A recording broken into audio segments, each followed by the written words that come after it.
In a bright classroom, sunlight streamed through the windows as students settled into their seats. Their teacher, Professor Whiskers, entered, carrying a glass jar, a bag of large stones, a bag of pebbles, and a container of sand. Without a word, he placed the jar on the table and began adding the stones, one by one, until the jar was full. "Is it full?" he asked. The students nodded.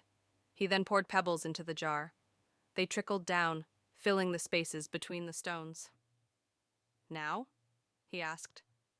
Some hesitated, others nodded again. Finally, he poured sand into the jar.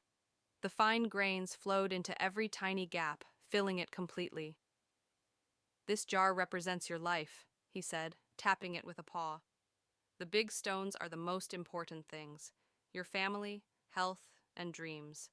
If you fill it with the small stuff first, like pebbles or sand, there won't be room for what truly matters."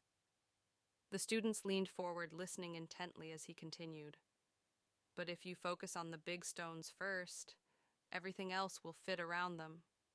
When the bell rang, the students began leaving the classroom, glancing back at the jar, which glowed softly in the sunlight. Sitting on his chair, Professor Whiskers called out to them, "Don't forget, always start with the big stones."